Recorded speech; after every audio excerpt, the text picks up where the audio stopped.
Esse podcast faz parte da iniciativa O Podcast é Delas. Saiba mais em opodcastedelas.com.br.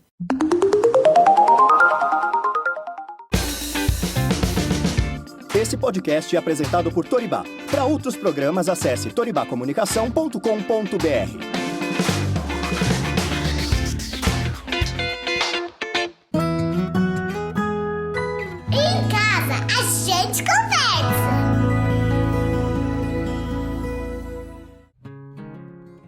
Olá, seja bem-vinda a mais um episódio do Em Casa a Gente Conversa. Muito obrigada por estar aqui comigo, eu sou a Thaís Maruoka e toda quarta-feira lançamos um episódio novo para você. Aqui a gente gosta de conversar sobre tudo um pouquinho, viu? A gente fala sobre maternidade, criação dos filhos, pedagogia, estilo de vida, práticas para uma vida mais saudável e equilibrada e mais um montão de coisas. Tem sempre um tema bacana e convidados interessantes. Então se acomode, porque o podcast está só começando. Se você está chegando por aqui agora, seja muito bem-vinda.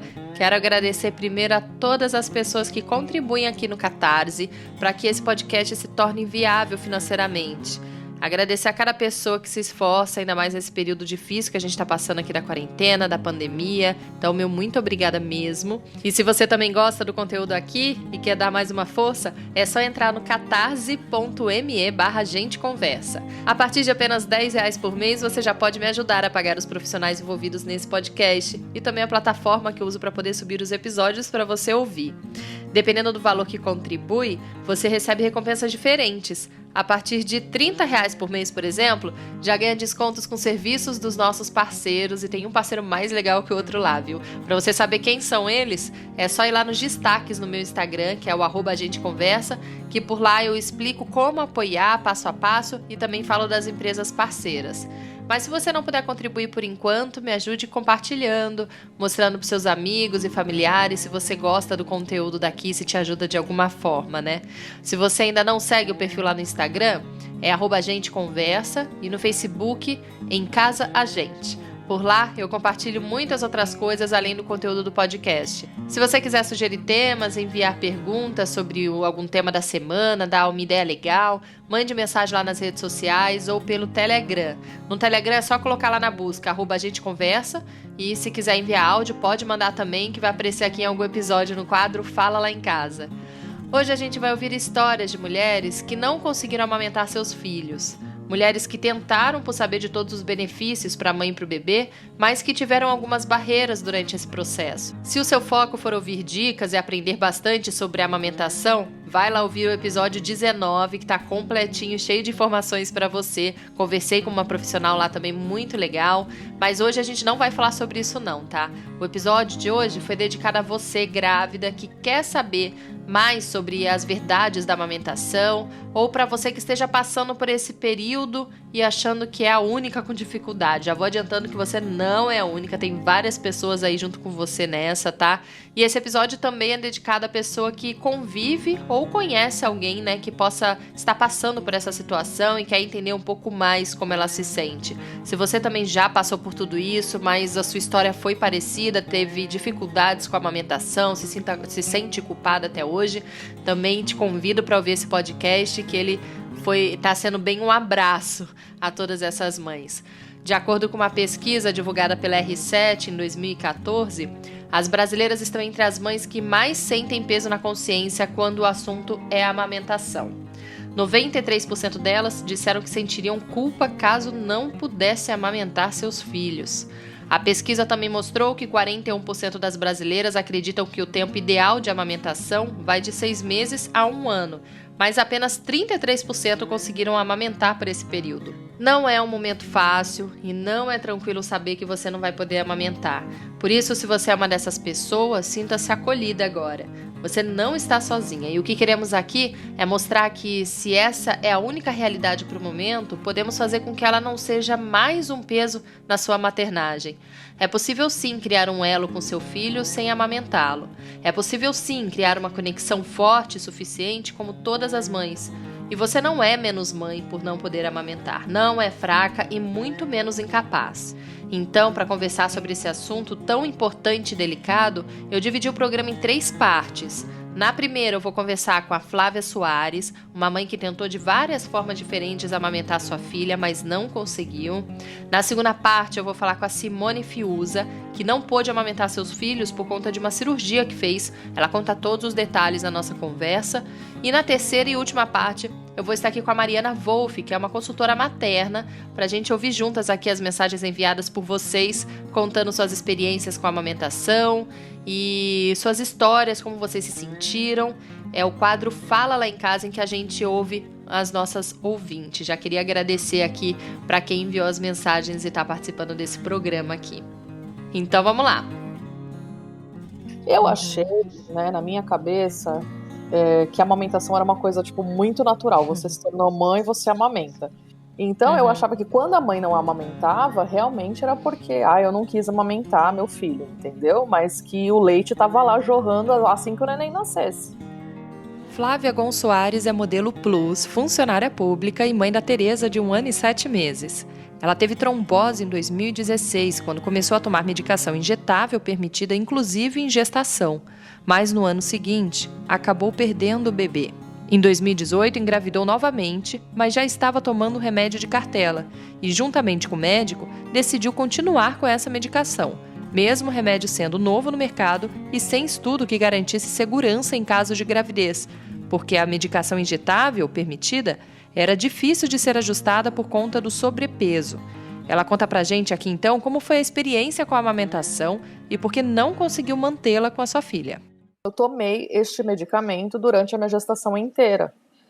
Eu não sei se foi ele que acabou interferindo na questão amamentação, até por a gente não saber qual seria, se ele seria isso, seria mesmo uma causa, né, um fator.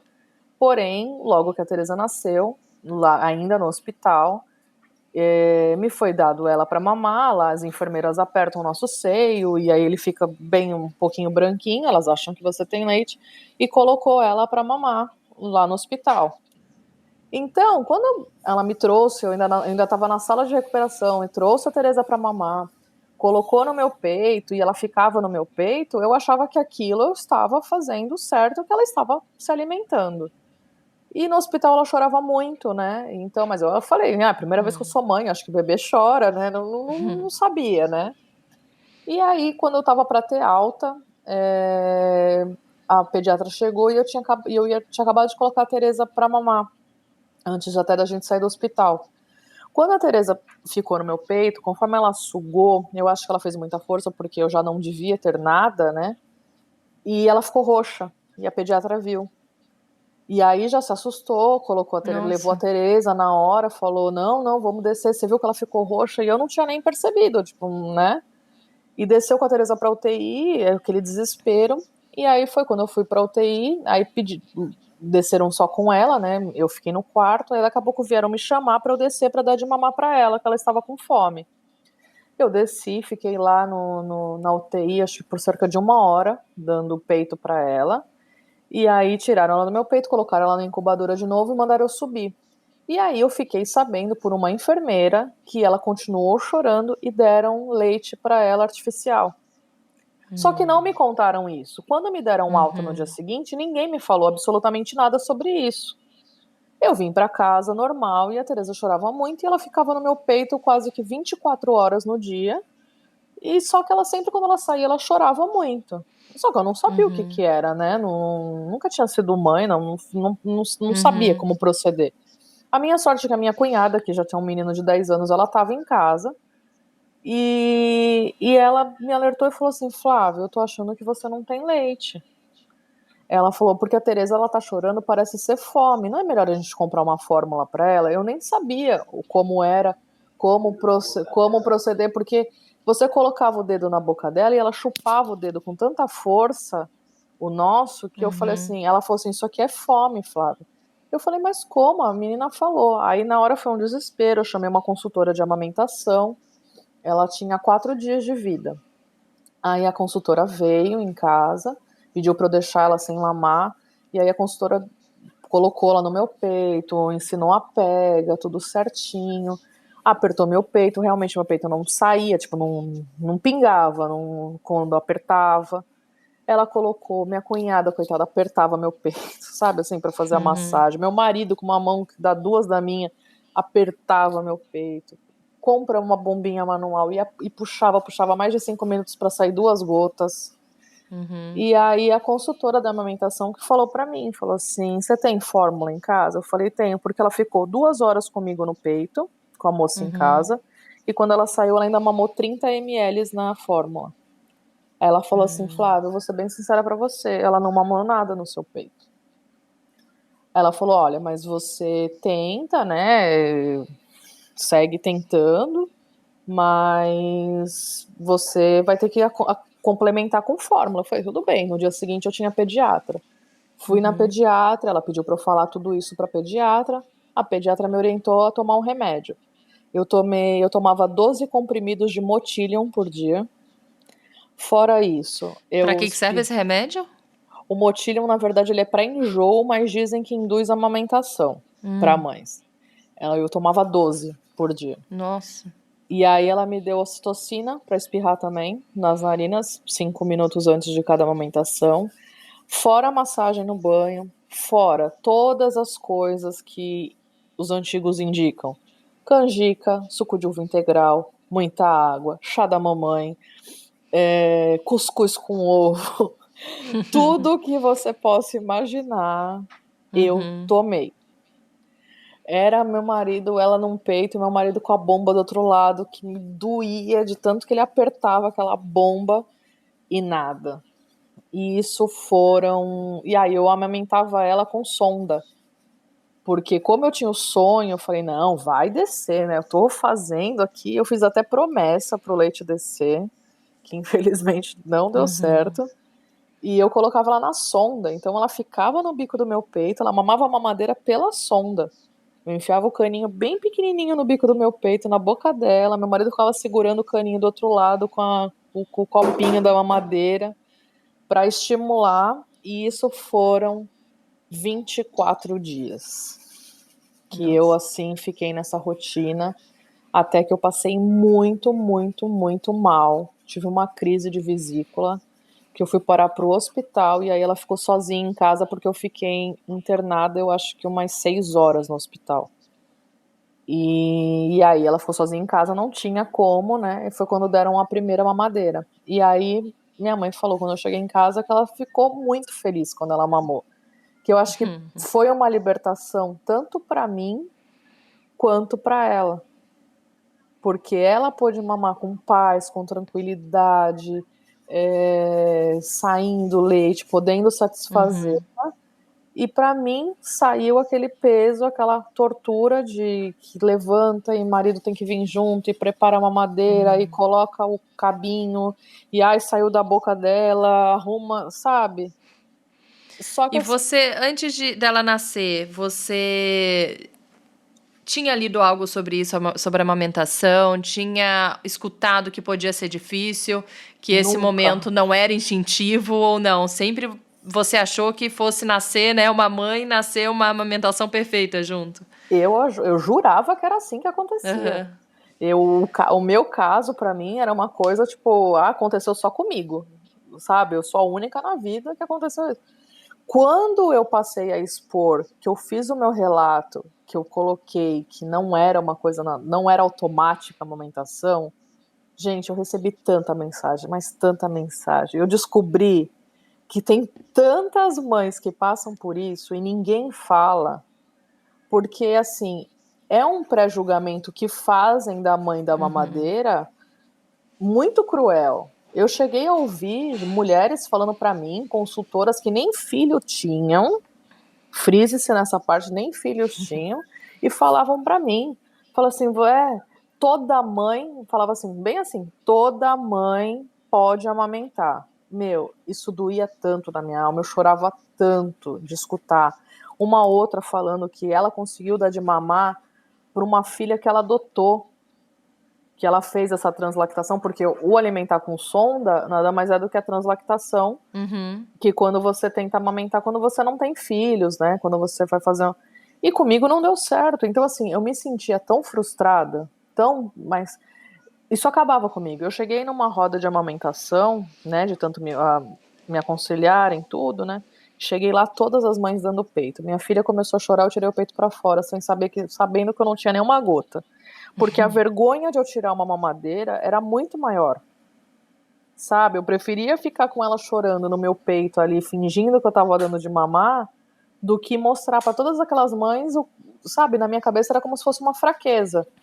Mostrar pra elas que eu tinha que amamentar numa mamadeira, sabe? Então, assim, aquilo me doeu muito. E eu lembro que eu saí dessa roda, e o meu carro estava estacionado num shopping que era em frente. E eu entrei no shopping com a minha mãe, né? E a Tereza começou a chorar muito. E minha mãe falou assim, filha, tem que dar de mamar pra ela, tá com fome. Eu falei, não, mãe, vamos chegar no carro. Minha mãe falou, não, filha, ela está com fome. Ela tá berrando. Eu falei, não, mas já tá chegando no carro. Porque as mães vinham passando assim perto, muitas estavam pegando o mesmo caminho que eu, e eu tava com vergonha de fazer uma mamadeira ali em público. Eu tinha um medo do julgamento, do que iriam falar, muito. Eu sofri muito. Eu sei que esse começo do dar de mamar para ela foi muito difícil. A minha mudança para mamadeira foi muito difícil, porque eu não aceitava. Eu recebi mais amor do que crítica, graças a Deus. Eu acho que por eu expor, por eu ser uma pessoa assim relativamente pública, né? Não muito, né? Mas assim tem um nicho assim de bastante abrangência. Eu acho que foi bom porque muitas me ajudaram com palavras positivas, por conta das minhas crises também. Eu precisei operar quando ela tinha 3 meses, então eu me sentia muito, muito culpada, né? Porque praticamente os 3 primeiros meses dela eu passei muito mal. Depois desse 24º dia que eu fiquei internada, eu fui internada mais 6 vezes antes de operar. Então eu me sentia muito culpada. E depois disso acho que foi mais leve. Hoje, quando eu faço uma mamadeira, eu acho que é tanto amor, mesmo sendo ela mamando sozinha, deitada na cama. É tão gostoso ver quando ela fica satisfeita, sabe? Que eu falo assim, gente, pra que cobrar tanto, sabe? Eu acho que quando falam que a comparação é o ladrão da felicidade, na maternidade eu tenho certeza que é o pior vilão. É o pior vilão. E você teve rede de apoio, contou com seu marido, sua família, nesse momento? O pessoal ficou mais do seu lado do que te julgando mesmo? Graças a Deus, das pessoas perto de mim, todas me admiram demais. E faz toda a diferença, né, Flávia? Faz muita diferença. Essa minha cunhada que tem um menino fez 13 anos agora, e ela foi meu principal apoio, porque ela falou, nossa, eu era uma vaca leiteira e meu filho não pegava uma mamadeira de jeito nenhum, às vezes eu queria sair e ele não pegava uma mamadeira. E ela foi meu principal apoio. Ela falou assim, Flávia, se eu já te admirava antes, eu te admiro muito mais. Ela falou assim, porque eu sei todo o seu esforço, tudo que você fez, o seu amor por ela, porque você tentou, você foi muito guerreira. Mas se Deus não permitiu agora, a gente não sabe se mais pra frente vai ter uma outra oportunidade, pode ser que você venha ter muito leite, mas se agora não deu, não desanima, porque tinha que ser assim. Então, assim, eu tive muito, muito apoio, tanto minha mãe, meu marido, graças a Deus, as pessoas próximas a mim foram de fundamental importância. E qual foi a parte mais difícil para você, Flávia, nesse processo todo aí? Foi realmente você com você mesma, se aceitar ou lidar com os outros? Eu acho que a parte mais difícil... Eu não sei se eu posso dizer, eu tô até me emocionando. Às vezes eu penso que tá tudo bem, não sei o quê, mas às vezes eu vejo... Ainda tem, né? Porque as pessoas ainda falam dos outros e tudo mais. E às vezes eu vejo minhas fotos de logo que ela nasceu, né, ela no peito, e eu fico pensando assim, nossa, como será que teria sido, sabe?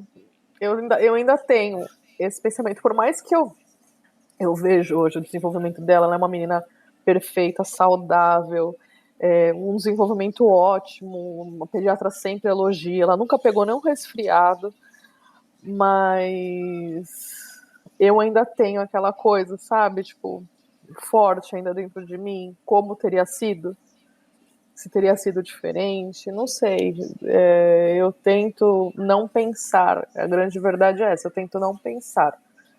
Eu acho que a pior parte é a minha.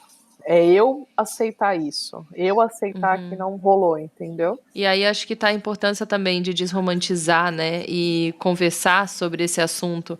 Porque Sim. eu trago, inclusive, aqui no podcast, já gravei outros episódios sobre amamentação, sabendo do benefício, a gente não pode negar dos milhares de Sim, benefícios que tem sim. a amamentação para a criança, para a mãe. Então a gente não tá tirando também, né, isso daí esse assunto Sim, também sim. da pauta, Era o porque meu, é realmente muito era o meu importante. maior medo, era esse, era Sim, que ela ficasse com uma saúde debilitada, mas hoje aham, as fórmulas são muito boas, elas se assemelham demais ao leite materno, né? Elas têm muito, tanto que ela fez o exame de sangue agora com 1 ano e não tinha nada, nenhuma deficiência, tudo muito perfeito. Então, assim, é o que eu falo assim, gente, se eu tivesse que optar, lógico que eu preferia eu fornecer o leite, porque vocês já viram o preço de uma lata de leite? Eu falei, acho que ninguém quer ser mãe de leite em pó, porque é caro, aham. é algo caro. Então, eu ficava assim muito, eu me cobrava muito, porque todo mundo falava, né? Porque agora tem muito em pauta, né, sobre os benefícios da amamentação. Então eu me sentia, tipo, cometendo um crime ao dar um leite para minha filha em pó, que eu falava, pô, né, eu não vou dar esses benefícios para ela, ela não vai ter essa benesse do leite materno. Mas a outra coisa que também ninguém fala, que todo mundo acabava olhando estranho, porque quando você dá só fórmula, você tem que dar água. E a OMS indica, quando é amamentação exclusiva, a água só entra depois dos 6 meses, né? E eu dava água para ela desde recém-nascida. Então as pessoas olhavam assim, estranho, nossa, mas você já tá dando água? Então tinha também, aí eu tinha que explicar, eu falei, olha, porque ela toma a fórmula é pó, o pó pode empedrar, então é necessário que você ingira um pouco mais de água, mesmo que seja recém-nascido. Então, assim, são várias coisinhas que eu não fazia nem ideia de que existiam, né? É uma questão bem particular, né? E eu acho importante falar, porque quase não se vê isso, quase não se fala da E mãe que como tem. você disse, né, que você se sentiu sozinha achando que só tinha acontecido com você, né? Eu me senti um ET. Aham. Aí quando a pediatra da Tereza foi muito boa nesse sentido, né? Foi muito humana e ela me acolheu também e falou assim, Flávia, acontece. Ela falou assim, eu acho que nenhuma mãe merece julgamento, nem aquela que não quis amamentar por estética, por não quero modificar meu corpo. Ela falou assim, só cada um que sabe de si. Ela falou, a gente não pode pensar, a gente não sabe o que está vivendo o outro. A gente não sabe qual é o propósito dela, né? E aí isso bateu, aí foi quando eu comecei a aceitar melhor. Por mais que eu ainda sinta, né, que nem eu falei, que eu me emocionei e tal, porque justamente por isso, porque eu vejo alguma matéria sobre a amamentação, sobre os benefícios, a criança que mamou é uma criança não sei o quê, e aí isso me bate, né, me bate uma frustração, é óbvio. Mas hoje em dia, cada vez que eu vejo o desenvolvimento dela, o quanto perfeita ela tá, o quão saudável ela tá, nossa, é como se jogasse um balde de água fria nessas minhas frustrações e eu perceba o quão importante foi, entendeu? Sim. E se tiver alguém aqui que esteja nos ouvindo agora, esteja passando exatamente por esse momento, né, desse começo de aceitação de que não vai dar certo amamentar e de que tem que aceitar mesmo isso, que é um momento difícil, o que você falaria para essas mães? Agora que você já passou, né, por esse momento e consegue enxergar para uma outra ótica tudo que passou. Eu diria que para fazer o momento da mamadeira um momento tão especial quanto a amamentação. Eu acho que para mim isso foi muito importante. Então eu pegava ela no meu colinho, dava a mamadeira para ela, acolhia, tentava ao máximo ser eu a dar a mamadeira, tentava evitar o fato de ser outra pessoa a dar, né, para manter aquela coisa do mãe e filha, né, e eu diria que ela não está sozinha, que ela tem um monte igual a ela, que tá tudo bem e vai ficar tudo bem. Obrigada, Flávia. Obrigada por Imagina. compartilhar aqui da sua história com a gente. Imagina, eu que agradeço. Se alguém tiver alguma dúvida, quiser conversar também. Pois é, onde te encontra? Pode me encontrar tanto no Instagram, Facebook. Tô lá, Flávia Gon Soares, nas 2 redes. Pode me procurar, pode falar comigo, conversar, desabafar, que eu sou uma pessoa bem aberta. Eu gosto de conversar, gosto de falar sobre. Tô com uma mãezinha agora aqui, uma amiga que acabou de nascer também, que tá tendo esse problema, e eu converso com ela também bastante. Então, tô aí. Se eu puder ajudar em algo, eu já fico muito, muito feliz. Ótimo. E você tem uma dica de alguma coisa assim para dar? Que a gente tem um quadro aqui, que é a dica da semana, de algum livro, filme, série, qualquer coisa que você esteja assistindo aí no momento. O que vem na sua cabeça? Eu posso dar uma dica de uma frase que eu recebi e que me mudou muito da minha perspectiva de pensar? Pode, muito. Uma amiga me contou que abelhas não voam. Pode soar ridículo, porque todo mundo vê a abelha voando. Mas estudos foram feitos e foi constatado que a aerodinâmica da abelha não permitia que ela voasse. Só que nunca falaram isso para uma abelha. E ela foi lá e voou. E eu acho que isso serve para todo mundo. A gente tem que ouvir mais a gente, esquecer um pouco dos outros e acreditar. A gente também pode voar.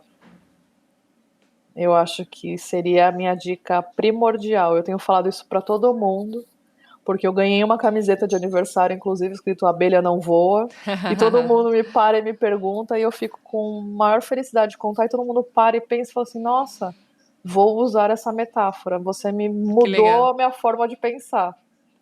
E eu também nunca tinha parado para pensar nisso, e nossa, é o que tem me dado mais motivação, né, no meio desse caos que a gente está vivendo, tem sido essa frase, de acreditar que tudo vai ficar bem, que é um dia tudo depois do outro, tudo vai passar. Muito bom. Obrigada. Obrigada pela dica, obrigada pela participação. Imagina, eu que agradeço. Até a próxima, grata. Até a próxima, tchau, se Deus quiser. Tchau, tchau.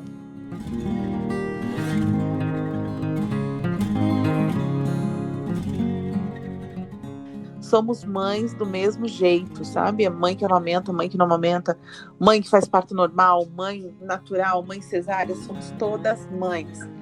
E eu acho que falta um pouco disso, da gente se abraçar, se dar as mãos e tá tudo bem a forma que aconteceu ou que tiver que acontecer. Essa é a Simone Fiuza. Ela foi modelo plus size por 15 anos. Hoje é aposentada e tem 2 filhos, Davi de 7 e Bernardo de quase 4 anos. Além de ser mãe, ela é dona de casa, esposa e cozinheira do Look do Fogão. Se você ainda não conhece, ela tem um perfil nas redes sociais e também um canal no YouTube. Ela conta que antes de ter filhos, queria se enquadrar ao corpo perfeito, entre aspas, né? Visto como corpo perfeito pela sociedade. Então fazia dietas rigorosas e acabou fazendo algumas cirurgias plásticas. Acontece que, em uma delas, ela teve uma intercorrência. Pegou uma bactéria que se alojou no seio. Teve, então, infecção generalizada e foi parar na UTI. Mesmo assim, ela achou que conseguiria amamentar, mas com o tempo descobriu que perdeu muitas glândulas mamárias por conta da mastopexia, que é a cirurgia que ela fez. Quem conta, então, aqui mais dessa história pra gente é ela, a Simone Fiuza. Eu não tive leite, eu não tive como amamentar. E mesmo assim, na maternidade, né, aquela pressão, tem que pôr, coloca assim no bico. Aí eu querendo explicar para a enfermeira, querendo explicar para o médico. Gente, eu perdi um seio, outro seio, eu fiz cirurgia plástica, pelo amor de Deus. Deem comida pro meu filho não está conseguindo. E as pessoas insistiam e ninguém queria dar voz, ninguém queria dar ouvidos ao que a mãe estava falando. né? Então, eu lembro que na primeira noite, assim, eu tive que chamar a assistente social do hospital, porque as médicas, as enfermeiras não queriam dar suplementação, mas ninguém queria me ouvir o porquê que eu não conseguia amamentar. Achavam que era uma frescura de uma mãe de primeira viagem, sabe? Elas estavam indicando como se fosse isso para o médico, que eu não queria amamentar, só que ninguém parou simplesmente para ouvir uma mãe, né? Uhum. E foi muito complicado para mim a cobrança do mundo externo, de médico, de todo mundo. Ai, mas por que você vai fazer essa cirurgia? Agora você não amamenta, tá vendo? Tipo, o momento que eu mais precisava ouvir, não, tá tudo bem, tá tudo bem. Eu só ouvia pedrada, sabe? Tipo, E você continuou sendo julgada ainda por muito tempo? Viam você com seus filhos e perguntavam por que você não amamentava, além dos médicos, né? Isso no dia a dia, pessoas que você conhecia também tinha esse peso? muito, até mãe fala, tá vendo? Pra que foi fazer isso? Mas, cara, já foi, já passou. Qual a necessidade daquele momento? As pessoas esquecem, as pessoas não têm empatia e as pessoas não se colocam no lugar do outro, né? E eu só queria ouvir, e principalmente de outras mães também. Ai, mas você não amamenta. Ai, meu Deus, seu filho vai ficar doente. Ai, seu filho vai morrer. Ai, seu filho vai ter tudo, porque o leite materno. Ok, eu sei, eu acho incrível quem amamenta. Mas, assim, é impossível eu ter essa experiência. Então, ninguém me deu a mão, ninguém conversou, eu não tive nenhuma rede de apoio, não tive. Eu só vi olhares tortos quando eu tirava a mamadeira do meu filho em qualquer lugar. E sempre os questionamentos, sabe? Ai, mas você sabe que vai fazer mal pro seu filho, né? Enfim. E aí, tudo que acontecia com meus filhos quando eles eram pequenos, de cólica, de qualquer coisa que surgisse. Colocavam culpa Tá na vendo? amamentação. Exatamente. E você acha que essa cobrança, né, acabam se cobrando muito por conta que a amamentação é um momento de você se conectar com seu filho, é um momento de criar esse elo entre vocês dois, para além da saúde, né, que você comentou aí, que tudo falavam que era por causa disso. E esse elo, né, que se fala, que cria no momento da amamentação, claro que realmente se cria, né, a gente não pode questionar isso também, mas eu queria saber você como que foi, né, porque muitas mães que inclusive estão ouvindo esse podcast agora, que não conseguiram amamentar por algum motivo, se sentem culpadas por isso. E às vezes se sentem, né, menos mãe por não poder amamentar. E eu queria saber de você, como que foi isso, né? Você criou esse elo enquanto você também amamentava seu filho pela mamadeira? É possível, claro, criar esse elo em outros momentos? De que forma você encontrou isso, né? E essa cobrança de criar esse elo durante a amamentação que você não tinha. Então, de que forma que foi vivido isso por vocês? Eu acho que mesmo sendo na mamadeira, eu acho que aquele momento era meu e dos meus filhos, né? Aquele momento que nós estávamos juntos e eu amamentava com o mesmo amor, eu sentia o mesmo amor pelos meus filhos, colocava para rotar, deixava dormir em cima do meu seio para sentir a minha presença, né? E eu acho que não teve diferença. Eu tenho uma ligação muito forte com os meus filhos. E eu acho que isso não, claro, né? Eu não posso dizer o quanto profunda é essa amamentação, porque eu não vivi, mas assim, meu filho pegava no bico do meu peito, bem bebê, né? Eu tentei N formas, mas assim, o amor e a ligação, eu acho que não faltou por causa da amamentação. Sim. E você acha que se tivesse tido um apoio, uma rede de apoio, pessoas te apoiando, né, para esse momento, teria conseguido passar de uma forma mais fácil agora que você já passou por tudo isso, né, enxergando de fora? Eu acho que seria muito mais tranquilo, né? Porque aí o que acontece quando a gente tá. Na minha segunda gestação, eu ainda tive uma depressão pós-parto. E aí você encara aquele período não é fácil quando você está em casa com a criança e a criança acorda. Eu sei que não é fácil, né? Eu não romantizo a maternidade. Mas se eu tivesse alguém que falasse assim, não, tá tudo bem, ok. Não, mas parecia que era todo mundo, sabe? O mundo contra você. Aí você começa a se cobrar muito e começa a se achar uma péssima mãe. E aí você começa, ai, por que eu fiz isso? Ai, meu Deus do céu, meu filho, será que ele vai ficar doente por causa da amamentação? Será que a gente não vai ter um vínculo afetivo por causa da amamentação? Acho a amamentação importante? Acho incrível, acho. Mas também existem vínculos sem a amamentação, né? Não são todas as mães que conseguem amamentar e tá tudo bem. Coloca todo mundo no mudo e conecte com seu filho, viva aquele momento da maternidade. A maternidade é muito isso, é tampar os ouvidos e fazer o que o instinto de mãe pede. Eu acho que é bem isso. E as mães que estão ouvindo, que elas deem as mãos umas às outras, deixem de julgamento, né? O ser humano é individual, somos diferentes. Nossos filhos são diferentes, nossas criações são diferentes. Então, que a gente possa se ajudar e menos julgamento. É isso, assim, que eu acho para a vida, em tudo. Uhum. Não apenas na amamentação, mas ainda mais nesse mundo materno, né? Porque já é julgada por todos os lados, né? E um momento ainda que a gente esteja passando por um momento difícil, né? Como você disse, eu acho que o que menos precisa é isso, né? E mais dar a mão e você falou aí, eu até pensei, né, numa cena que é bem comum a gente na rua encontrar alguém, por exemplo, num momento desse, amamentando, né, numa mamadeira. Às vezes um olhar seu pode ajudá-la, um sorriso seu, né? De se olhar, sorrir e falar tá tudo bem, né? A empatia, né? Uhum. E tá tudo bem mesmo, gente. Não encanem, deixe o mundo para lá e curta seu filho, alimente ele da forma que você conseguir. E dê amor, que eu acho que é o mais essencial para a vida, né?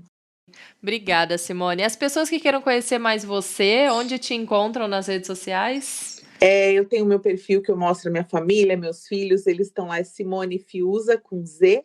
Uhum. E para quem gosta de receitas e também receitas fáceis, práticas, é Look do Fogão. Look do Fogão. L-O-O-K. Isso mesmo, do fogão. Legal. E você tem alguma dica para dar aqui? Porque também a gente sempre pede uma dica dos convidados, uma dica de filme, série, livro, música, qualquer coisa que você queira dar para quem está nos ouvindo agora. Olha, eu tô muito... Eu acho que meu livro de 2019, né, que passou, que mudou minha vida, mudou minha cabeça, foi O Milagre da Manhã. Sobre o que é? Eu tava muito sem rotina, não conseguia dar conta das minhas coisas, eu tava me sentindo, acabava acordando tarde, e meu dia atrapalhava muito. Eu comecei a ler O Milagre da Manhã, ele fala muito sobre rotina, sobre alguns hábitos que você consegue ter uma vida muito mais otimizada, e realmente mudou a minha vida esse livro, O Milagre da Manhã. Olha, vou colocar aqui. Até para quem não sabe, tem uns destaques lá no meu Instagram, que tem a dica da semana, tudo que falo aqui no podcast eu coloco lá, para não precisar ficar anotando na hora. Obrigada, Simone, pelo sua dica, por compartilhar aqui sua história com a gente. Obrigada por ter participado aqui. Foi um grande prazer, viu? Contem comigo sempre. Obrigada, um beijo.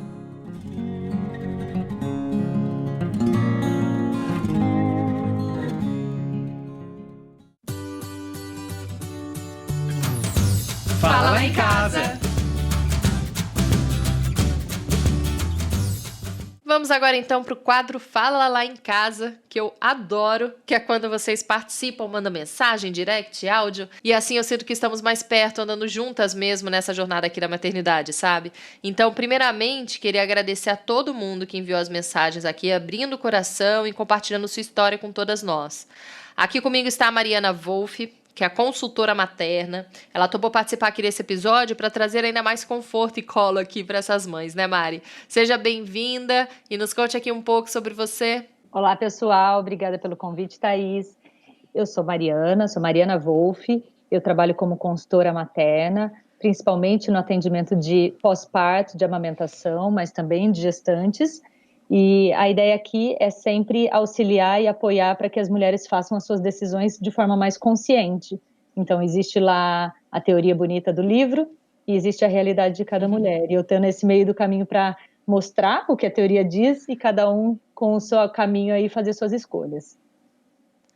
Vamos, antes de colocar aqui os áudios, já que você até entrou assim um pouco nesse assunto, eu estava conversando aqui antes com 2 mulheres que contaram as histórias delas, né? As experiências delas com a amamentação. E antes de ouvir aqui as outras histórias de ouvintes que mandaram pra gente, queria falar com você sobre essa importância, né, Mariana, da gente desromantizar um pouco a amamentação, apesar de saber de toda a importância dela, mas falar que realmente, assim, não é algo instintivo, que a gente precisa se preparar, né, para esse momento, e que é preciso saber que pode ser um momento muito difícil, que demora, né, para você e seu filho se entenderem, se conhecerem. Então é legal ter, inclusive, alguém lá que, se não for uma consultora de amamentação, mas uma mãe, uma tia, qualquer pessoa que tenha um pouco mais de experiência nisso para te ajudar, né? Você ter uma rede de apoio, a importância de ter uma rede de apoio também nesse momento, né? Sim, na verdade a gente tem uma cultura de que amamentar é muito automático, que dói, mas que passa, e é automático. E é uma cultura que massacra as mulheres. Então, a maior parte das vezes, amamentar não é automático, a gente precisa dar uma ajudinha para que essa dupla de mãe e bebê se entenda, seja numa pega, seja numa boquinha que não consegue sugar da forma correta. E isso faz bastante diferença. Então, quando as mulheres se veem diante de um cenário não idealizado, não o automático, que é o esperado, elas se frustram e não sabem por onde procurar de ajuda. Então, a ideia aqui é exatamente esse caminho, que você saiba mais ou menos os problemas que podem acontecer, mais ou menos onde procurar ajuda nas primeiras dificuldades, porque, afinal, amamentar não precisa doer, amamentar não precisa sangrar, você não precisa esperar o peito calejar, nada dessas coisas que a gente já tem cultura de falar. Então, a gente tem aquela parte histórica que falava pra gente, dói, sangra, mas aguenta, que logo passa, e daí tudo bem, daí as coisas vão funcionar. Mas a gente tem como dor ao amamentar uma das principais causas de desmame precoce. Então, não é bem assim. Se as mulheres souberem que pode não doer e que se houver dor tem alguma coisa a ser corrigida, esse caminho fica mais fácil. Então vamos ouvir aqui as histórias para você ir comentando também, aí acho que a gente pode ir entrando devagar aí nesse assunto. O primeiro áudio que tem aqui é da Marcelita. Bom dia, meu nome é Marcelita, eu tenho 43 anos e sou mãe de 2 meninas, Rafa com 20 anos e Juliana com 8 anos. Na minha gestação de Rafa, como eu era mais jovem, só tinha 23 anos, então assim, eu não tive muita orientação nem acompanhamento. E o meu leite realmente demorou bastante para descer, e essa falta, né, de maturidade, de acompanhamento, me fez logo utilizar as fórmulas lácteas. Então, Rafa praticamente foi criada com leite não. Já a Juliana, eu estava com 35 anos, já outra cabeça, mais madura, e já com a experiência de Rafa, me ajudou a lidar com a questão da amamentação, porque na verdade eu sempre tive essa dificuldade, né? Eu acho que também pela questão psicológica, pela primeira vez eu não ter tido assim, uma produção muito grande de leite, e demorou bastante, né, para o leite descer, então assim, fui me preparando psicologicamente. Então, assim, já de Juliana, eu consegui amamentá-la, né, até os 6 meses. Infelizmente, precisei começar o desmame com 4 meses, porque eu trabalhava numa empresa privada e tive que começar a introduzir uma fórmula láctea. E é visível a mudança que ocorre quando eu comecei a introduzir o leite, a mamadeira, porque a minha filha já não mais aceitava amamentar já no meu seio, né? Ela preferia a mamadeira pela facilidade. Oi, Marcelita, obrigada pelo seu áudio. Vou falar um pouquinho aqui sobre o que você mandou de depoimento. Então, nesse caso, a gente tem uma história de 20 anos atrás. Certamente, as instruções a respeito da amamentação eram diferentes e a gente via um cenário de muito menos apoio à amamentação. A gente está revendo esse cenário quando nós percebemos que as mulheres estão começando a desmamar muito, muito precocemente seus bebês, começou-se a analisar essas causas. Então, percebeu-se que uma das coisas era a falta de apoio na maternidade. A gente tem uma cultura já na própria maternidade que no primeiro dia de vida, se o bebê não pegou, você dá uma mamadeira e aguarda um pouquinho que logo seu leite desce. Só que essa mamadeira que a gente dá lá, às vezes, desencadeia outros grandes problemas. Então, a falta de apoio na maternidade, na cultura dos hospitais, há 20 anos atrás era muito grande, mas a gente ainda vê, infelizmente, com menor histórico, menor probabilidade disso acontecer, mas acontece. O que acontece é que os hospitais, na verdade, não são especialistas em amamentação e as diretrizes da amamentação têm mudado a cada 5 anos, alguma coisa assim. Então, se eles não se adaptaram, se eles não estudaram, não se especializaram nisso, as informações ficam muito falhas e a mulher sai de lá já com fórmula no bolso e com os primeiros dias já muito desastrosos. E a gente sabe que isso geralmente gera um problema na amamentação nos próximos dias, nas próximas semanas. Então a gente vê esse caso com 20 anos atrás, que é o esperado, mas a gente vê também mulheres que tiveram um segundo filho, em que a primeira gestação teve uma amamentação muito, muito traumática, elas se informam muito mais para a segunda gestação e os hospitais não fazem um papel de tanta influência como na primeira gestação. Então, as mulheres de segunda viagem, elas já vão mais informadas e conseguem geralmente saber as principais causas, onde procurar ajuda, enfim, elas relembram lá o que elas passaram, elas não querem repetir aquele cenário. Então, esse é o primeiro ponto que é importante a gente falar. As mulheres de primeira viagem, elas estão, sim, mais tendentes a seguir estritamente o que os hospitais falam, e os hospitais nem sempre estão preparados para isso. E a segunda coisa que ela fala é que ela retornou ao trabalho, né? E a partir dos 4 meses de vida do bebê, dessa segunda filha dela, ela teve que desmamar a partir dos 4 meses. Isso, na verdade, é uma coisa de política, né? A gente tem uma licença maternidade minúscula, muito pequena. Tem tanta coisa para melhorar aqui, né? Muita coisa. Que a gente se sente cobrada de amamentar, porém a gente tem que voltar para o trabalho aos 4 meses. Como, né? Se a Organização Mundial da Saúde mesmo fala para amamentar até os 6 meses, e a gente tem que voltar antes. Exatamente. Você até comentando aí também do hospital, os próprios profissionais não estão prontos para poder ensinar as mães como que as mães vão sair já, né, com alguma força, com alguma informação para poder conseguir amamentar e passar por todo esse processo que é difícil, pode ser doloroso também, né? Isso mesmo. Então, assim, esse problema da licença maternidade acontece. Claro que existem meios, sim, da gente continuar amamentando, mas são meios de sacrifício. Não é simples continuar amamentando, trabalhando 12 horas por dia. A gente sabe disso. Então, e isso também vem dos profissionais, que quando sabem que a mulher vai retornar ao trabalho, elas já falam, então vamos entrar com uma frutinha, vamos começar a trocar o leite, porque aí você não vai estar junto. Então, eles também não são informados de que existem outras possibilidades e quais seriam elas, que não entrar com uma introdução alimentar precoce. Então, nesse caso, eu vejo essas duas coisas principais. Mas a falta de atualização do cenário médico, hospitalar e enfermagem, etc., é bastante grande. Elas mesmas me dizem que a cada enfermeiro que entra no quarto é uma indicação, é uma informação que elas têm, elas saem de lá mais confusas e se sentindo mais impotentes com aquela situação, né? E Marcelita, queria falar aqui também mais uma coisa, que nós mulheres muitas vezes somos vítimas de um sistema que não tem como interesse maior a amamentação e a maternidade, né? Então, por isso a gente tem que se preparar tanto, porque além de ter as informações para a gente conseguir amamentar, ainda também precisamos nos preparar para dizer não para muitas coisas, né? Para negar o que nos for oferecido ou o que vá contra o que a gente quer. Enfim, então, para se empoderar mesmo daquele momento, né, da amamentação.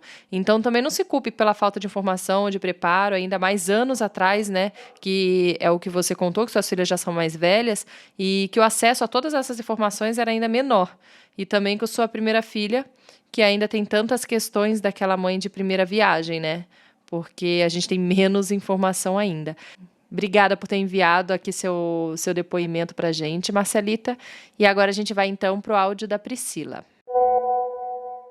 Olá, meu nome é Priscila, eu tenho 37 anos, sou médica e mãe de 2 filhos, da Gabriela de 5 e do Gustavo de 3 anos. A minha história com a amamentação ela foi bastante traumática, principalmente da minha primeira filha. Embora na maternidade eu tenha recebido bastante orientação, tanto da enfermagem do banco de leite, quanto que eu já tinha estudado e já sabia, né, tanto na faculdade quanto antes de engravidar.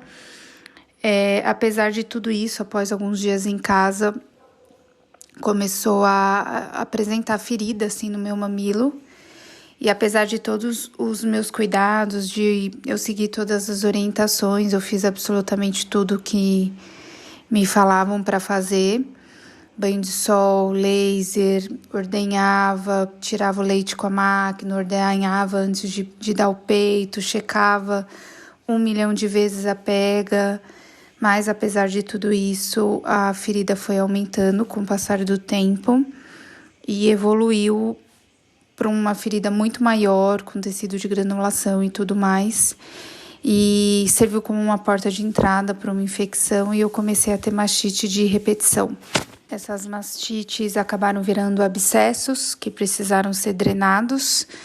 Isso foi acontecendo de forma repetida e depois do meu terceiro abscesso, toda a equipe médica que estava cuidando de mim acharam por fim que o ideal seria eu tomar o remédio, a cabergolina, para que secasse o meu leite e eu parasse de produzir leite. Isso para mim foi uma decisão muito difícil, foi muito traumática, porque as pessoas todas me diziam, até como forma de me ajudar, enfim, de me apoiar, elas sempre diziam aquela famosa frase, né, não desista. E para mim tomar o remédio era eu assinar ali que eu estava desistindo do ato de amamentação, que eu sabia que era tão importante e que eu tinha me preparado tanto, e desistir foi muito difícil. E eu tive, durante muito tempo, que fazer terapia para aceitar que isso tinha acontecido e para aceitar que isso em nada tinha influenciado no meu relacionamento com a minha filha, né? No apego, que era o que eu tinha mais medo, na verdade. A frase que eu me apeguei, que foi dita pelo meu marido, foi que a minha filha precisava muito mais de uma mãe do que de um peito. Então, acho que isso me ajudou a tirar um pouco da culpa, porque realmente, durante todo o processo que eu tentava amamentar, eu me ocupava muito mais dos cuidados com as minhas feridas e com os meus curativos do que até mesmo com a minha própria filha. Mas foi um processo longo e difícil, acho que mais longo até do que o próprio processo de amamentação, de aceitar que eu não iria amamentar minha filha. Oi, Priscila. Então, eu ouvi aqui sua mensagem. O que a gente percebe nesse caso, o que eu vejo de fora, tá bom? O fato da formação na área da saúde, principalmente como médica, faz com que você tenha uma parte racional e técnica muito apurada nesse sentido. Não sei se você teve especialização nisso, enfim. Eu sei que poucas faculdades têm uma especialização em amamentação, mas de qualquer forma você sabe todo o caminho da fisiologia, você conseguir entender tecnicamente o que estava acontecendo com o seu corpo. Mas a parte psicológica da amamentação tem uma grande importância. Então, nos primeiros momentos em que tiveram-se, as dificuldades aconteceram, provavelmente a sua parte emocional, a sua parte psicológica ficou bem abalada, porque nem sempre a parte técnica consegue suprir todas as necessidades. E aí, com esse abalo emocional e psicológico, fez com que outras coisas acontecessem na amamentação. A amamentação é um processo fisiológico, sim, mas a gente já tem conhecimento que a parte psicológica e como essa mulher está, a rede de apoio, o jeito que ela está preparada emocionalmente para essa entrega, para essa disponibilidade, disposição, e entender que às vezes vai ter que rever suas necessidades fisiológicas, inclusive, faz com que a gente meio que se desencontre com a nossa razão. Então, o que nós vemos hoje na área da saúde é que as pessoas formadas na área da saúde muitas vezes se veem nisso. Elas têm a técnica extremamente apurada, elas sabem o que vai acontecer, e aí se uma coisinha sai fora daquilo, toda a parte psicológica é abalada, e é difícil de restabelecer, porque não foi como escrito no livro, né? A parte fisiológica não seguiu estritamente, porque senão seria muito simples, assim, ia ter um livro, a boca do bebê fica assim, o peito fica assado, e se você seguisse aquela cartilha daria certo, mas a gente sabe que não é assim. Tem um fundo aí que precisa ser acariciado e acalentado, principalmente no pós-parto, que tem uma ebulição imensa de hormônios, que deixa a gente trilili, malucona, em que a gente chora, ri, e que as pessoas acham que você está chorando porque não está feliz, mas não é exatamente isso. Então tem tudo isso que envolve muito o processo de amamentação. Certamente a primeira dificuldade fez com que você não conseguisse encontrar as respostas na parte técnica e isso aí te abalou. Então eu vejo mais ou menos por esse caminho. Priscila, eu acho que uma das coisas que a maternidade mostra pra gente é justamente que as coisas fogem muito do nosso controle, né? Que por mais que a gente espere uma coisa, se prepare para uma coisa, é outra completamente diferente. Ela vem para mostrar mesmo que a gente não tem domínio sobre nada, né? Nessa vida. E eu adorei a frase dita pelo seu marido, que sua filha precisa mais de uma mãe que de um peito. É ótimo você ter ouvido isso nesse momento, né? E ter tido esse apoio tão importante do seu companheiro, porque tudo fica mais difícil quando a gente não tem uma rede de apoio. E, de fato, o leite é indiscutivelmente importante, mas o pacote mãe, né, que vem com carinho, colo, atenção e todo o amor que você dá, é muito importante. Talvez é mais importante do que o leite em si. Então, se culpe menos, se acolha mais e meu abraço para você. A gente vai ouvir agora aqui, então, o áudio da Juliane.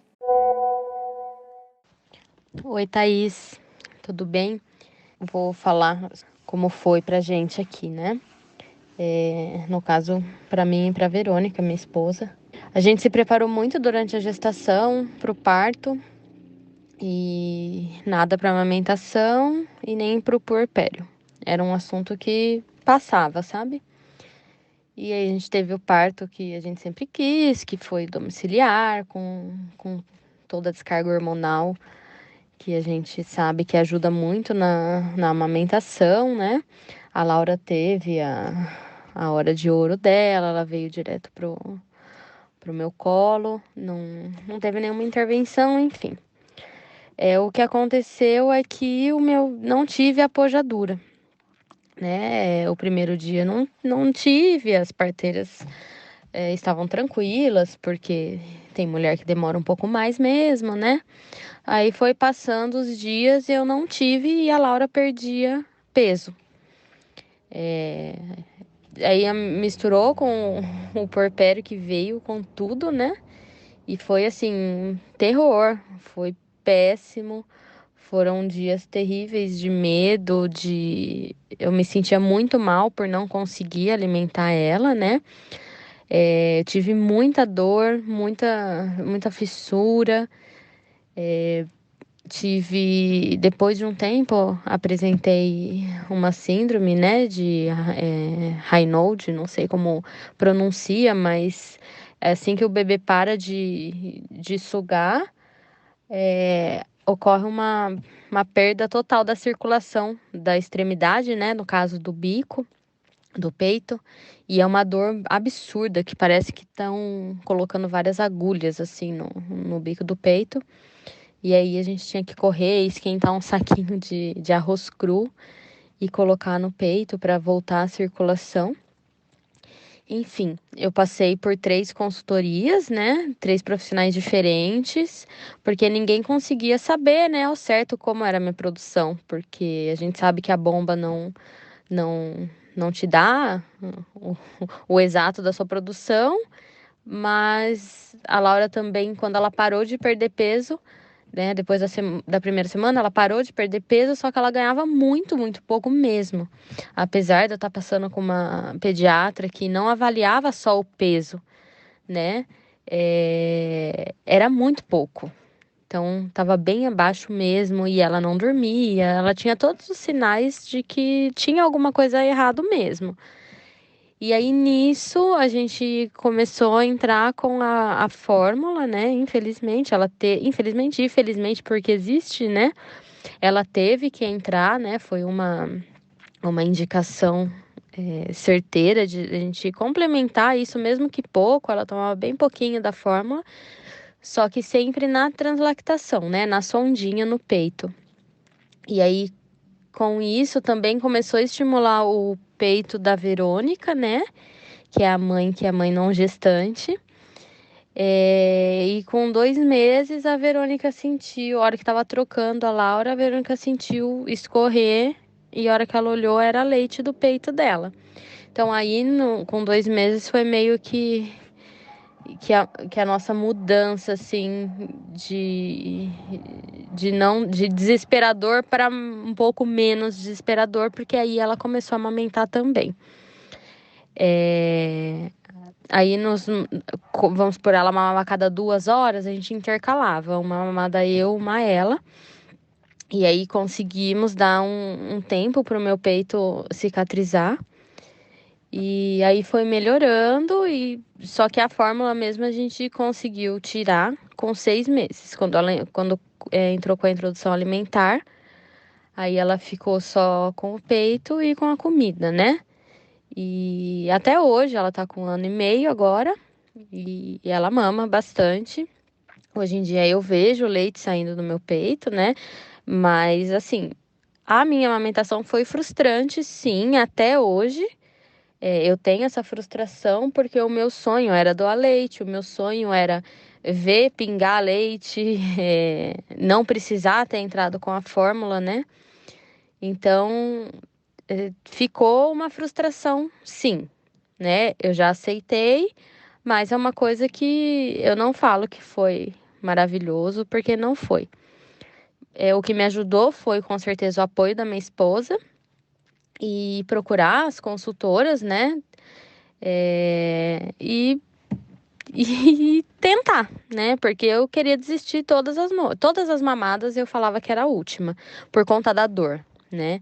Aí depois, quando ia no pediatra e via que não estava ganhando o peso, eu também ficava me perguntando. Então, assim, é uma soma de medos e de culpas, né? Você se culpa por tá insistindo no peito, se culpa por não estar aumentando a fórmula, se culpa por estar dando fórmula, se culpa por tudo, né?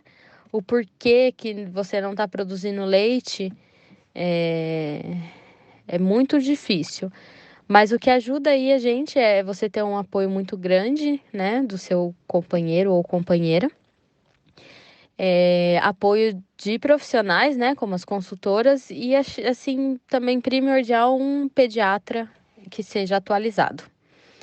Porque eu acho que se não fosse a pediatra também, se eu tivesse com uma pediatra que estivesse me desencorajando, falando que minha filha estava passando fome, que aquilo estava tudo errado, com certeza eu não teria seguido, né? Eu já teria entrado com mamadeira ou com outros bicos, né? A Laura, apesar de ter sido um bebê que foi complementado, ela nunca teve introdução de nenhum bico artificial, nem chupeta e nem a mamadeira. Então, isso também ajudou, né?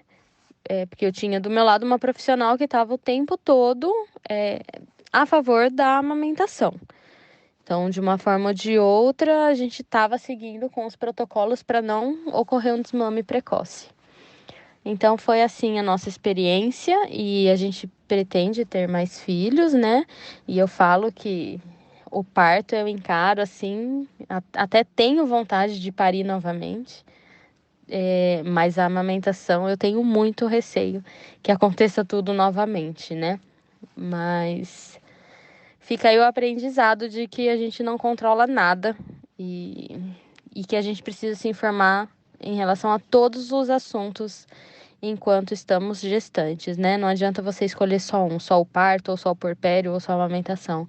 É bom você entender sobre tudo, porque eu estava muito crua na amamentação, eu não sabia nem o que era pojadura, nem o que eu tinha que esperar que acontecesse, nada. Então, informação acaba salvando bastante coisa aí na gestação, no parto e no pós-parto. Um beijo. Oi, Juliane.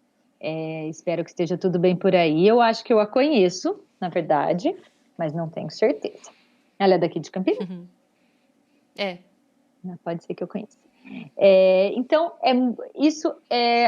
eu tenho visto com grande frequência uma coisa que ela citou nesse depoimento dela, que é a preparação intensa para um parto ideal e realmente um esquecimento de tudo que está por vir após o parto, que é o puerpério como um todo, né? Então, a falta de... a rede de apoio, como a minha casa vai ser arrumada, o que eu vou comer, a ebulição de sentimentos, a parte do sono e a amamentação, que é um baita de um ponto importante desse puerpério, principalmente o imediato, que a gente diz que é esse primeiro mês aí. Então, isso acontece com frequência, as mulheres mergulham profundamente na fisiologia do parto, se preparam emocionalmente para o parto, só que aí o parto acaba. E ninguém, ou poucas pessoas, hoje se preparam para isso. Eu vi até que ela falou que para ela faria muita diferença, ela tem medo de um segundo filho, que ela não sabe o que esperar dessa amamentação. Claro, certamente causou traumas, todo esse caminho que ela percorreu com a esposa, e isso tem que ser trabalhado. Então, o que eu indico para ela é que numa próxima vez ela consiga olhar o parto, se for esse o desejo dela, mas que também olhe com muito carinho para a amamentação, entenda o que pode acontecer, e provavelmente nisso ela vai ter até respostas do que possivelmente aconteceu no caso dela anterior, certo? E uma outra coisa que ela falou bastante é que ela só seguiu amamentando por conta de profissionais que apoiaram a amamentação. Eu acho bem bacana a gente salientar a necessidade de ter ao redor dessa puérpera, dessa mulher que quer amamentar, profissionais que realmente apoiem a amamentação. Todos eles, se você for em qualquer pediatra, vai falar que apoia a amamentação, que a amamentação é a melhor coisa da vida. Ok, mas geralmente, e grande parte deles, no primeiro percalço, ou seja, não ganhou o peso esperado, ou, enfim, feriu o mamilo, ou qualquer coisa dessa, eles já entram com complemento. E o entrar com complemento não é o grande vilão dessa história. O problema é a quantidade, é o modo de oferecimento, é o momento que oferece. Tem uma série de coisas, o complemento pode salvar a vida e ele é indicado para isso. Então, ele é feito para casos específicos que são necessários. O problema é a gente prescrever complemento de forma errônea, que daí vai sim impactar na amamentação. Então, essa é uma dica bem bacana. Procure se informar bastante sobre a amamentação antes e procure ainda na gestação. Isso você consegue procurar pela internet, se o pediatra efetivamente é a favor da amamentação ou não. Então, converse com outras mulheres. Você teve dificuldade na amamentação? O que o seu pediatra fez? Porque a gente consegue essa resposta aí mesmo. Ele falou para eu já dar isso. Daí você fala, acho que não. Porque não é má vontade, mas é falta de conhecimento técnico. Uma vez eu conversando com um pediatra, ele me disse que ele teve, talvez, uma matéria na residência de pediatria sobre amamentação, e ele se formou há 30 anos atrás. O que mudou de lá para cá? O que ele efetivamente sabe das técnicas atuais de amamentação? Então, é difícil a gente cobrar de alguém que não tem o que te oferecer atualizado nesse sentido. Então, procure alguém que está se atualizando, que tem esse olhar. Ou que, quando não tem, que fale, está com problema de amamentação? Então, encaminhe para alguém que tenha esse olhar. E tem alguns fazendo isso também, que eu acho bem bacana. Queria falar aqui também uma coisinha, Juliane. A gente tende a se frustrar mais se a expectativa era maior, né? Uma coisa que eu gosto de falar é: cria unicórnios, mas não cria expectativas. Pra nada nessa vida, né? Porque isso não quer dizer que não é pra não se preparar pra amamentação ou pro parto, né? Pra maternidade, não se informar. Não quer dizer isso, né? Tem que se informar sim, mas talvez evitar um pouco essa expectativa. Vocês se prepararam muito pro parto, né? Foram atrás também para sua esposa poder amamentar também. Então, não é o caso, né, de falta de informação, né, de vocês terem ido atrás. Vocês se formaram bastante. E que bom que vocês tiveram rede de apoio, uma pediatra que não se portava também apenas com o crescimento do bebê, né, que via outras coisas, né, em volta da criança, outras situações. E quanto à sua próxima gestação, acho que você tem que pensar que cada um tem sua história, né, que cada gestação é diferente da outra, um filho é diferente do outro, a amamentação também pode ter uma história diferente. Então, fora fora que vocês duas já estão mais preparadas agora, né? Também tem isso também. Então, me contem se tiver o segundo filho, como foi a experiência, que eu vou querer saber. E deixa eu falar, que maravilha deve ser ter uma esposa para dividir essa amamentação. Jesus! Que benção poder dividir uma amamentação livre demanda, porque eu acho que é tão cansativo. E aí você tem alguém que fala, agora é sua vez. Quando você falou isso, eu pensei, nossa, deve dar uma ajuda e tanto. E agora a gente vai então ouvir a mensagem da Luísa. Oi, Thaís, eu sou a Luísa, mãe da Lia, de 4 anos, e a minha experiência com a amamentação foi muito traumática. Na maternidade, quando a Lia nasceu, eu já fui orientada a usar o bico de silicone pela enfermeira que cuidava da gente na época, e porque a Lia não pegava o meu peito da maneira correta para mamar. Então, quando eu coloquei o bico de silicone, ela pegou. Só que a gente ficou dependente desse bico de silicone por 5 meses, que foi o tempo que eu consegui amamentar. Nesses 5 meses, eu sentia muita vergonha de sair, passear, de amamentar em público por conta do bico de silicone, do processo de colocar o bico de silicone, do processo de esterilização, que era muito difícil. Você tá na rua e ela queria mamar mais de uma vez, eu não podia pegar, né, o mesmo bico, tinha que transportar mais de um par, no caso. Então, eu tive muito problema, além de mastite que eu tive por conta, né, de que o bico de silicone não faz a criança fazer a sucção certa, né, na amamentação. Então, eu tive 3 mastites também que foram muito desgastantes. O meu conselho para as grávidas que eu conheço, eu falo, é para elas se informarem sobre a amamentação e não só sobre o parto, porque eu não tive informação sobre a amamentação, tive muita sobre o parto, mas não da amamentação. E foi a parte que eu tive mais dificuldade, né? Então, contratei consultora de amamentação para tentar fazer minha filha sair do bico de silicone, não conseguimos. Ela dependia do bico de silicone e por isso ela mamava menos. Ela também ficava estressada na hora de mamar. Para mim era um estresse, eu não gostava de usar, não conhecia ninguém que usava. Então, para mim, eu ficava estressada e minha filha também na hora da amamentação. E com 5 meses ela começou a perder peso. Foi quando a gente precisou introduzir a fórmula na mamadeira. Eu alternava, mas deu 2 semanas, ela já começou a querer só a mamadeira. Então, e meu leite também começou a secar. Então, essa é a minha experiência com a amamentação. Eu não sou a maior fã da amamentação. Eu tenho medo da próxima gravidez por conta da amamentação. Mas acho que hoje a gente está muito mais informado, né? Temos muito mais especialistas, consultoras, enfermeiras que possam nos ajudar e orientar de uma melhor forma, que não foi o meu caso. Um beijo. Oi, Luísa, obrigada pela sua mensagem. Eu queria te dar um abraço bem forte, na verdade. Eu percebo que o quanto essas informações na maternidade, que não estão atualizadas, elas interferem. Então, assim, pode ser que no seu caso tivesse necessidade de um bico de silicone? Pode ser que sim, eu não consigo avaliar agora, depois com o passar do tempo. Mas o modo de oferecimento, as tentativas anteriores, como foi conduzido todo aquele cenário, sim, poderia ter feito diferença.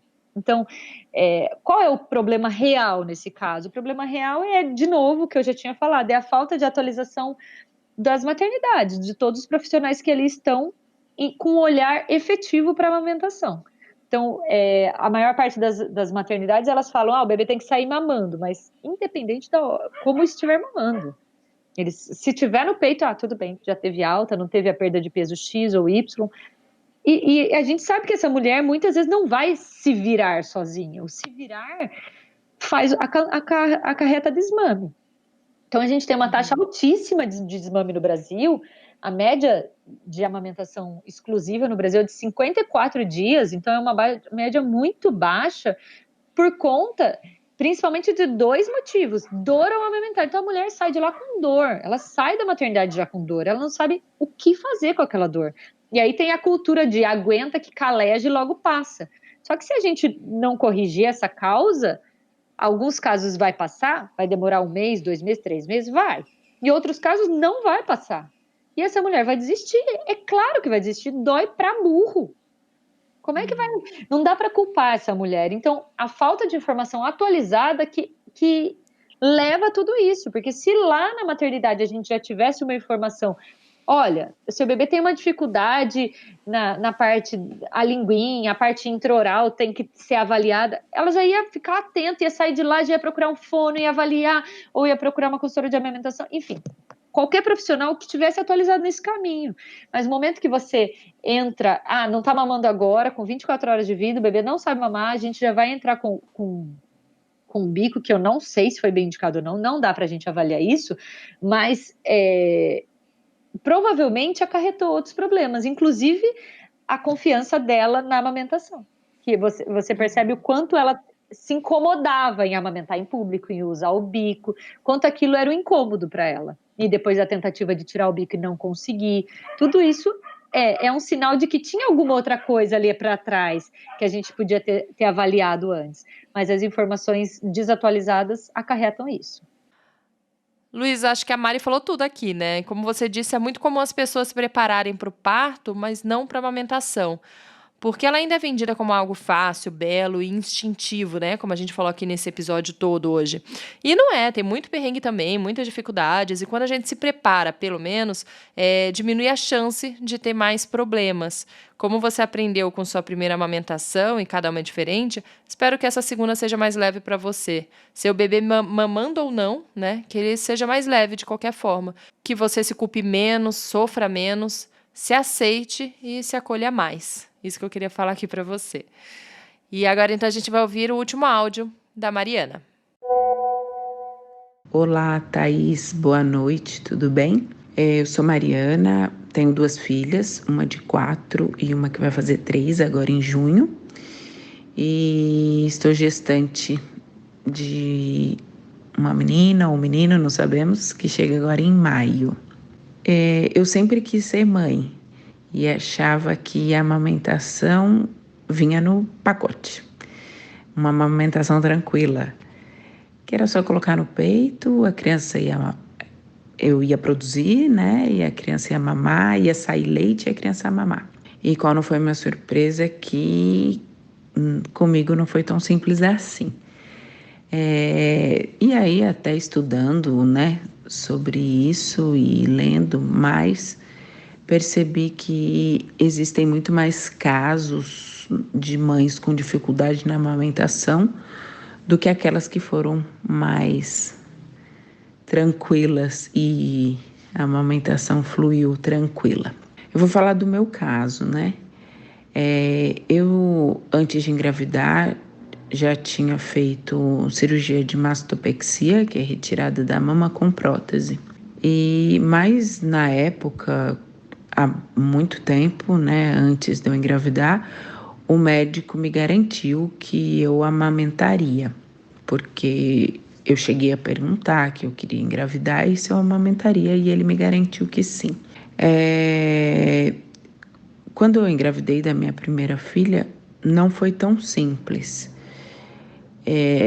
Nos primeiros dias, ela mamou, dias mesmo, menos de uma semana.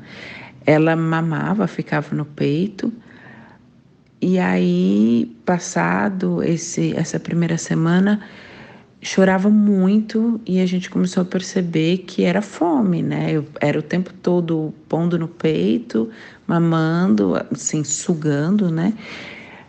Uma pega correta, enfim, mas não saindo leite. E com uma mama bem cheia, que provavelmente uma produção farta. Diante disso, até recorri à consultoria de amamentação para ver o que podia estar acontecendo, mesmo porque a gente percebeu que ela estava perdendo peso. E na consultoria, a recomendação foi que eu retirasse, né, estimulasse com a bomba nos momentos que ela não estivesse mamando e visse quanto que ia sair de leite para ter ideia mais ou menos do que podia estar acontecendo. E aí nós iniciamos essa conduta e eu percebi que a produção era grande, mas a saída do leite era muito pequena. Saía assim, dois canaizinhos só que saíam leite. E a gente começou a perceber, né, nessa consultoria toda, que a minha filha estava chorando porque ela estava fazendo muita força já nela, já estava crescendo, passando os dias, necessitando de uma quantidade maior de leite e não conseguindo sugar. Então a recomendação foi usar uma sonda que colocava, que é um processo de relactação muito comum para mães adotivas que querem amamentar e que não produzem nada de leite e podem vir a produzir. Há estudos e casos, né, de que mães adotivas que conseguiram amamentar. E aí você coloca uma sonda, né, com leite, com a fórmula, ou até mesmo com leite que você conseguiu tirar um pouco antes, que no meu caso não era muito, então eu também tive que complementar com a fórmula, e junto no peito, e a criança mama o seu peito com a sonda. Enfim, é um processo bem difícil, eu diria. Para mim foi bem doloroso, porque além de um método bem trabalhoso, você tá na rua e ter que fazer, a sua filha chora, você não consegue pôr no peito, né? Você tem que fazer todo um processo, colocar e arrumar a sonda, não é tão simples. E assim, isso me gerava uma angústia muito grande. Por que eu não conseguia amamentar, mesmo sabendo de toda a fisiologia, né? Que provavelmente a minha mama não tinha os canais para saída. Então, ela não ficava satisfeita com o que saía. Foi um momento assim delicado. Eu lutei muito para que ela, mesmo que um pouco do meu leite ela mamasse, e mesmo que complementasse, ela estava mamando um pouco do meu peito. E eu consegui com que ela mamasse até 5 meses e meio. Até que por um motivo resolvi trocar a marca da fórmula e ela rejeitou. Eu não percebi que foi por conta da fórmula, achei que ela já não quisesse mais o peito também. E ela acabou saindo totalmente. Mas foi um processo muito difícil para mim aceitar tudo isso, né? E porque eu queria amamentar até quando desse, até quando quisesse, até quando ela quisesse, enfim. E além de saber da importância do leite materno para a criança, o vínculo e toda aquela relação, eu sentia muita falta. E queria muito que pudesse ter prolongado mais e que tivesse sido mais feliz, porque era tão trabalhoso, era tão doloroso tudo aquilo, que acabava não sendo um momento tão agradável. Pois bem, passou, ela cresceu, né? Eu engravidei novamente. A minha segunda filha, eu fui com o mesmo pensamento, mas com a esperança de estar melhor psicologicamente e que pudesse amamentar melhor. E aí, quando nasceu, foi a mesma coisa. Só que a minha segunda filha é mais faminta. Então, assim, muito rápido ela já não quis o peito, porque não saía leite, e desesperada. Aí entramos também com complemento, o mesmo processo de sonda. Nós fizemos um pouco menos com a sonda, eu tentava estimular, colocar ela no peito antes para estimular mais, para ver se, não sei, ligava, formava os ductos de novo, e já que ela tinha força, que ela tinha vontade. mas ao mesmo tempo que, né, que ela estava, o processo, ela poderia estar me ajudando, né, com essa fome, com essa força, ela se irritava mais rápido, né, e aí não queria ficar no peito. E aí o processo todo novamente, muito choro, muitos porquês não respondidos, enfim, muita coisa ainda a ser trabalhada, que eu achava que já tinha sido resolvida, mas não tinha, né? E assim, mesmo tendo todo o apoio do meu esposo, que estava sempre do lado, falando, olha, eu vejo a luta sua para amamentar, e eu tô aqui para o que você desejar, o que você falar para mim, ó, não quero mais isso, para de amamentar, você não vai ser menos mãe. E se você quiser continuar, vamos junto que eu te ajudo e te ajudo aí. Se puder, segura a sonda e seguro a criança e faça o que você quiser. Então, assim, graças a Deus, um apoio eu tinha muito firme ali para mim. Mas mesmo assim, mexia muito com o psicológico. Então, isso acabava prejudicando também, né, a produção, enfim, e o processo todo.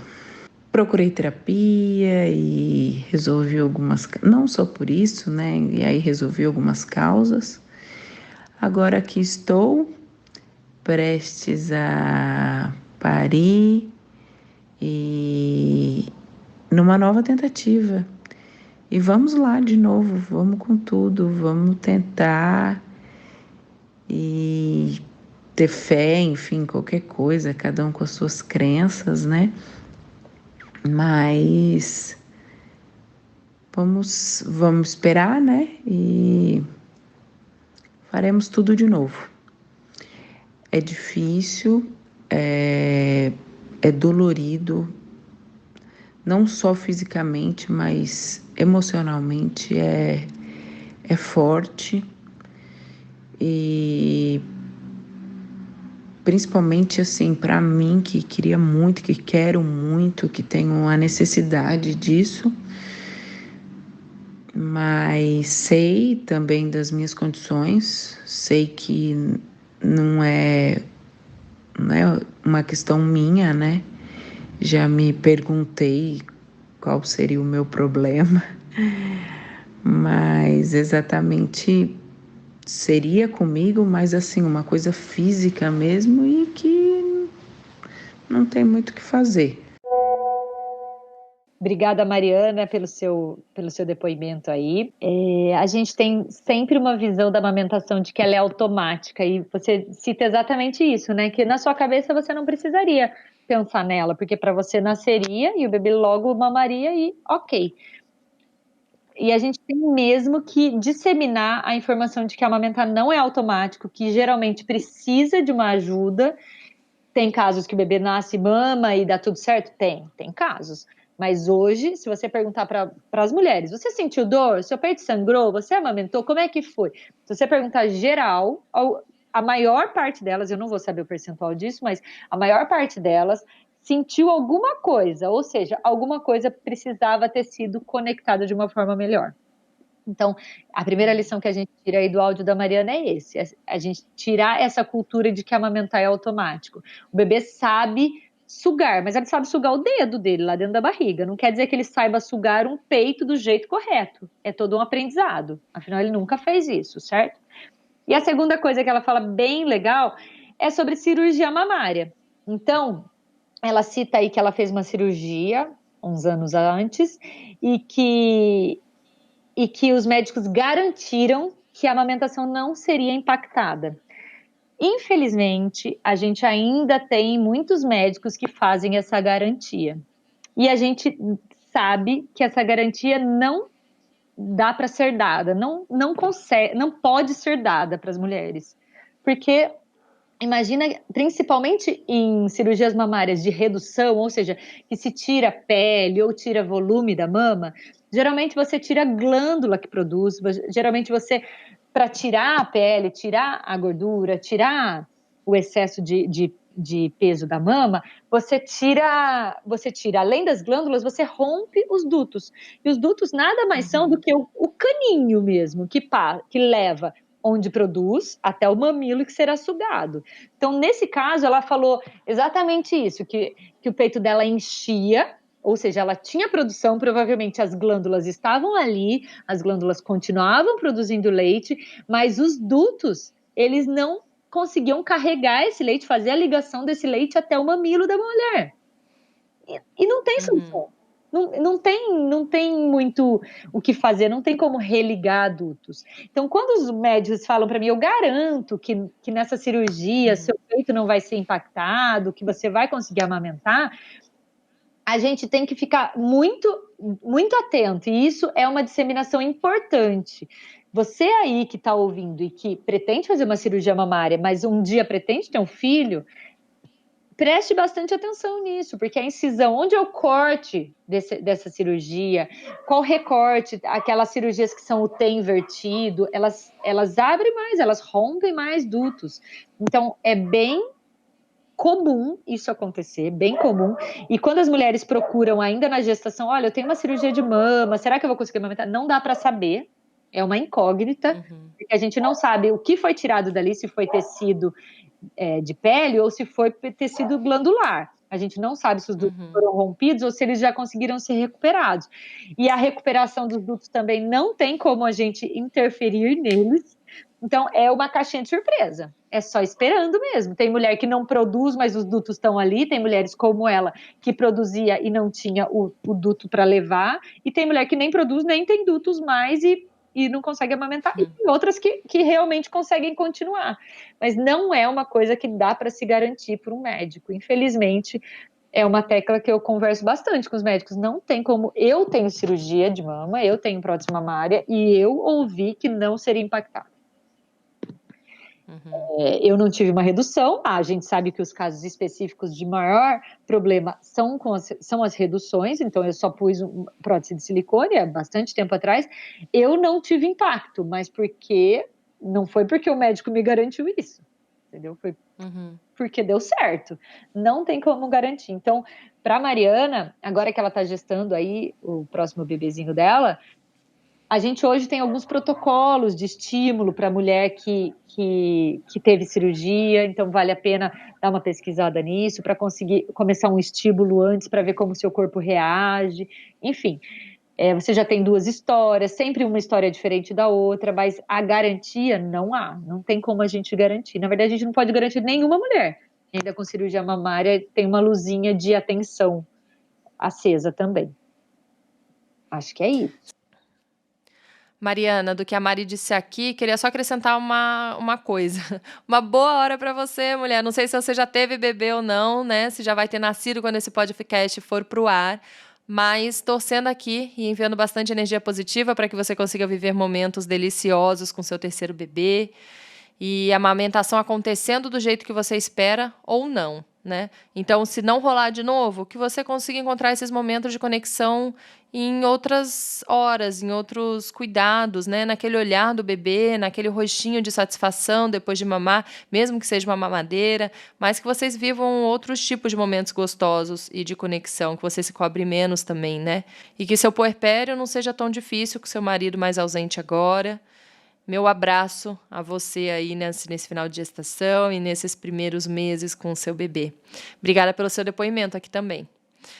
E Mari, voltando aqui para a nossa conversa, eu queria que você desse uma dica para quem está nos ouvindo, você como consultora materna, que já acompanhou muitas histórias, né? Que dica você daria àquela mãe que acabou de parir ou está prestes a ter um bebê?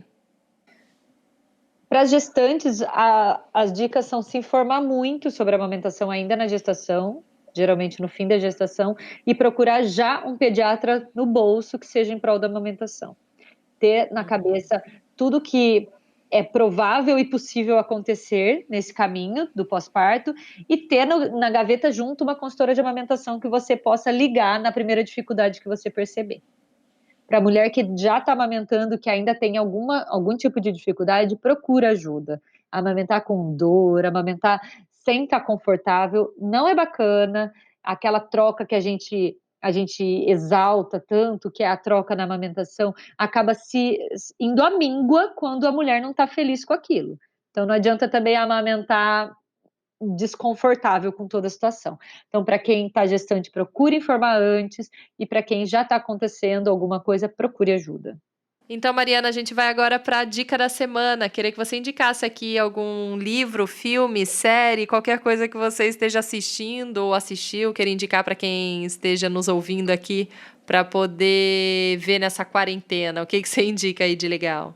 Então, eu vi a semana passada o filme O Mistério da Cela 7, extremamente emocionante, chorei horrores, mas bem bacana, com muito amor, é bom para ver com alguém por perto, para abraçar, para sentir mais aconchegante, mas eu super indico, gostei muito do filme, acho que vale a pena. Eu assisti esse filme também, eu adorei. E obrigada pela dica aí, e as pessoas que queiram conhecer mais o seu trabalho, onde que elas te encontram nas redes sociais, como que você tá? Quem quiser dar uma olhadinha no meu Instagram, é Mari Wolf, com V, _ consultora materna. E no Facebook é a mesma coisa, mas geralmente eu uso mais o Instagram mesmo. Obrigada, Mari, pela sua participação, obrigada pela dica aqui, obrigada pelas respostas que você deu aí com tanto carinho, né? E atenção para cada ouvinte aqui do podcast. Queria agradecer de verdade aqui pela sua participação. E a gente, então, se encontra aí pela vida, pelas próximas amamentações aí, pelas próximas rodas. Espero te conhecer pessoalmente, né? Que a gente ainda não se conhece pessoalmente, só nas redes sociais. Mas já admiro muito o seu trabalho. Obrigadão. Obrigada pelo convite, Thaís. Obrigada pela participação de todo mundo. Acho ótimo que a gente fale mais sobre esse assunto. Quanto mais informação a gente tiver, melhor vai ser esse caminho das mulheres aí. Vamos apoiar a amamentação, vamos apoiar as mulheres. Muito obrigada. Espero também te conhecer pessoalmente em breve, quando tudo isso passar. Beijo. Eu queria agradecer também a todos os parceiros aqui do Em Casa a Gente Conversa, o Ateliê Serenando, que é de marcenaria e decoração, a Trama Livre, que é de panos de prato representativos, a Egli Prema, que vende colar de âmbar para todo o Brasil e também atendimento terapêutico, a Instinto Fotografia e Filme, que registra ensaios, eventos e também partos humanizados, a Good Acessórios, que dá descontos também em colares mordedores para você que é parceira aqui do podcast, a Nino e Bela, que é moda infantil, Teta Healing, com Raquel Ribeiro e Eliel Paiva. Se você não conhece sobre Teta Healing, vai lá que tem um episódio inteirinho sobre isso para você. A Helena Coloma, que é maquiadora e também vende cursos de automaquiagem, a Muriqui Moda Infantil e a Nelly, que é depiladora, também faz sobrancelha e massagem aqui em Campinas. Agradecer a todos esses parceiros também que dão descontos para você que acredita nesse projeto junto comigo e ajuda lá no Catarse, né, financeiramente, na campanha que tem lá para ajudar a arcar com os custos aqui desse podcast para que ele continue por essa e muitas outras temporadas. Então, muito obrigada mais uma vez a você que está aqui comigo e semana que vem, então, a gente se encontra de novo com um novo tema aqui para você. Obrigada e até lá. Tchau, tchau.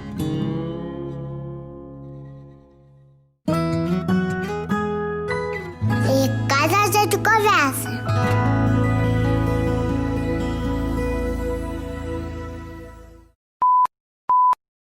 Você ouviu um programa participante da rede Podcast é Delas, uma iniciativa que fornece toda a infraestrutura necessária para mulheres hospedarem e publicarem os seus podcasts. Para fazer parte, entre em contato conosco através do site opodcastadelas.com.br ou através das nossas redes sociais, como @opodcastadelas.